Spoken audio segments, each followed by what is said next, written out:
MANUEL UTHAYACHANDRA says her son Anton was abducted 10 years ago.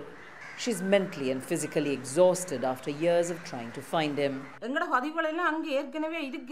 Our details are registered, but 4 presidential commissions didn't give us answers. We don't know why they're bringing this OMP. We have no trust in it.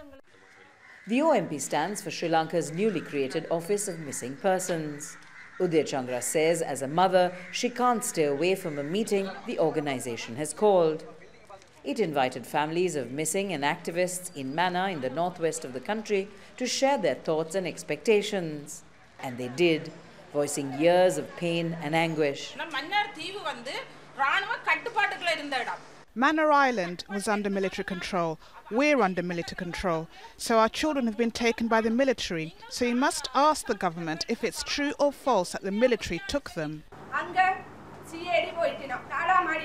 The CID came home the very day I filed a complaint about my husband going missing, and they kept coming back. In order to safeguard my children, I didn't go to any more meetings on the missing. The Office of Missing Persons is the first of 4 mechanisms which Sri Lanka promised the UN Human Rights Council it would set up. After 2 years, members were appointed in February this year. The head of the OMP knows that families are finding it hard to trust the institution. But he says the organization has more powers than previous commissions and has urged families to work with it. It is an institution backed by the state. It is set up by the state, but which is able to act independently and be able to investigate and to trace people who have been missing or disappeared and their circumstances, whoever the perpetrator is. That will be welcome news for families like this group Al Jazeera spoke to before the OMP meeting. Their stories vary. Vimalarani says her son was taken away by the Tamil Tiger rebel group.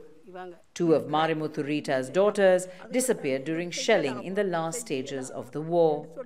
Sivaneswari's son was handed over to the military at the end of the conflict. They all want one thing: to know the truth, however painful. Almost 10 years after the end of the war, families like those here in Mannar are angry and frustrated.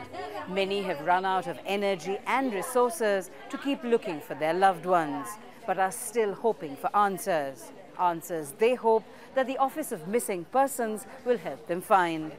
Minelle Fernandez, Al Jazeera, Mannar, Northwest Sri Lanka.